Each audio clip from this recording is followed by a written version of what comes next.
পুনা বুবলি হলেন রংবাজ। হ্যাঁ দর্শক, সব জল্পনা কল্পনার অবসান ঘটিয়ে আবারও শাকিব খানের সাথে রূপালী পর্দায় রসায়নে মাতবেন বুবলি।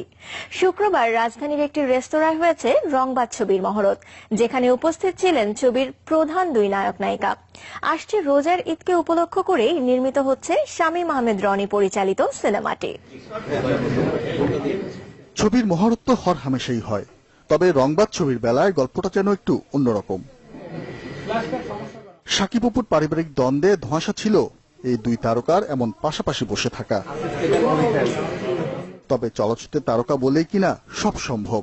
শাকিব বললেন, সবকিছু মিটে গেছে, দর্শক আর প্রযোজক চাইলে বুবলিকে নিয়ে নিয়মিত পর্দায় আসবেন তিনি।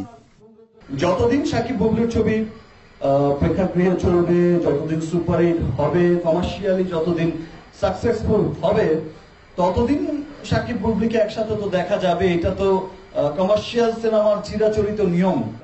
শাকিব অপুর 9 বছরের সংসার জীবন আর একমাত্র সন্তান আব্রাহাম খান জয়ের তৃপ্তি পরিচয় পাওয়া, সবকিছু সূত্রপাত রংবাজ ছবিটি। পরিচালক বললেন, এ সবকিছুই ছবিটির জন্য ছিল ইতিবাচক প্রচারণা।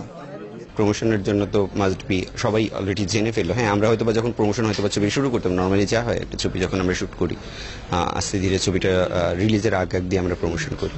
আর এটা তো শুরুর আগে, তাই একটা এক্সাম্পল দিতে পারি। ফেরদৌস ভাই আমাকে একটা টেক্সট করছে, আমাদের হিরো ফেরদৌস ভাই, করে যে রনি তোমার ছবি তো শুটিং এ যাওয়ার আগেই সুপারহিট। চলতি মাসের শেষে শুরু হবে রংবাজ ছবির শুটিং।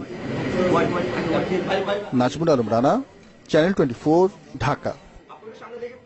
বলা হয়, অতীতের জরাজীর্ণতাকে পেছনে